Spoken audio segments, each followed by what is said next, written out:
करवा चौथ की कहानी।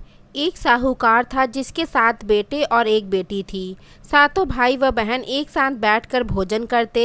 एक दिन कार्तिक की चौथ का व्रत आया तो भाई बोला कि बहन आओ भोजन करें। बहन बोली कि आज करवा चौथ का व्रत है, चांद उगने पर खाऊंगी। तब भाइयों ने सोचा कि चांद उगने तक बहन भूखी रहेगी, तो एक भाई ने दिया जलाया, दूसरे भाई ने छलनी लेकर उसे ढका और नकली चांद दिखाकर बहन से कहने लगे कि चल चांद उग आया है, अर्घ दे ले। बहन अपनी भाभियों से कहने लगी कि चलो अर्घ दें, तो भाभियां बोली कि तुम्हारा चांद उगा होगा, हमारा चांद तो रात को उगेगा।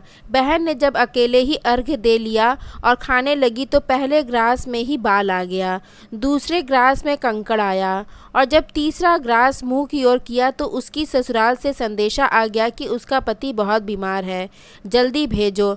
माँ ने जब लड़की को विदा किया तो कहा कि रास्ते में जो भी मिले उसके पाँव लागू करना और जो कोई सुहाग की आशीष दे तो पल्ले में गांठ लगाकर उसे कुछ रुपए देना। बहन जब भाइयों से विदा हुई तो रास्ते में जो भी मिला उसने यही आशीष दी कि तुम 7 भाइयों की बहन हो, तुम्हारे भाई सुखी रहें और तुम उनका सुख देखो। सुहाग की आशीष किसी ने भी नहीं दी। जब वह ससुराल पहुंची तो दरवाजे पर उसकी छोटी ननद खड़ी थी। वह उसके भी पाँव लगी तो उसने कहा कि सुहागन रहो, सपूती हो। तो उसने यह सुनकर पल्ले में गांठ बांधी और ननद को सोने का सिक्का दिया। तब भीतर गई तो सास ने कहा कि उसका पति धरती पर पड़ा है, तो वह उसके पास जाकर उसकी सेवा करने के लिए बैठ गई। बाद में सास ने दासी के हाथ बची खुची रोटी भेज दी। इस प्रकार से समय बीतते बीतते मंगसिर की चौथ आई तो चौथ माता बोली करवा ले, भाइयों की प्यारी करवा ले। लेकिन जब उसे चौथ माता नहीं दिखी तो वह बोली, हे माता, आपने मुझे उजाड़ा तो आप ही मेरा उद्धार करोगी, आपको मेरा सुहाग देना पड़ेगा।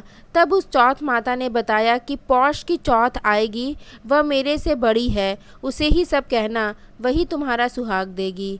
पौष की चौथ आकर चली गई, माघ की फागुन की चौथ आकर चली गई, चैत बैसाख जेठ आषाढ़ और सावन भादों की सभी चौथ आई और यही कहकर चली गई कि आगे वाली को कहना।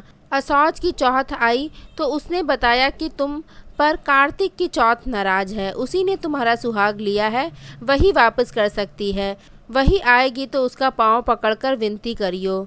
यह बताकर वह भी चली गई। जब कार्तिक की चौथ आई तो गुस्से में बोली, भाइयों की प्यारी करवा ले, दिन में चांद उगानी करवा ले, व्रत खंडन करने वाली करवा ले, भूखी करवा ले। तो यह सुनकर वह चौथ माता को देखकर उसका पाँव पकड़कर गिड़गिड़ाने लगी, हे चौथ माता, मेरा सुहाग तुम्हारे हाथ में है, आप ही मुझे सुहागन करें। तो माता बोली, पापिनी हत्यारिनी, मेरा पाँव पकड़कर क्यों बैठ गई। तब बहन बोली कि जो मुझसे भूल हुई उसे क्षमा कर दो, अब भूल नहीं करूँगी। तो चौथ माता ने प्रसन्न होकर आँखों से काजल, नाखूनों में से मेहंदी और टीके में से रोली लेकर छोटी उंगली से उसके आदमी पर छींट दिया। तो वह उठकर बैठ गया और बोला कि आज मैं बहुत सोया।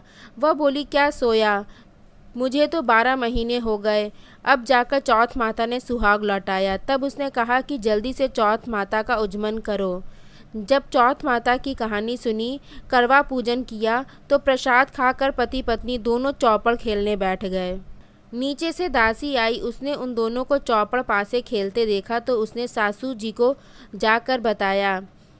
तब से सारे गांव में यह प्रसिद्धि होती गई कि सब स्त्रियां चौथ का व्रत करें तो सुहाग अटल रहेगा। जिस तरह से साहूकार की बेटी को सुहाग दिया, उसी तरह से चौथ माता सबको सुहागन रखे। यही करवा चौथ के व्रत की पुरातन महिमा है।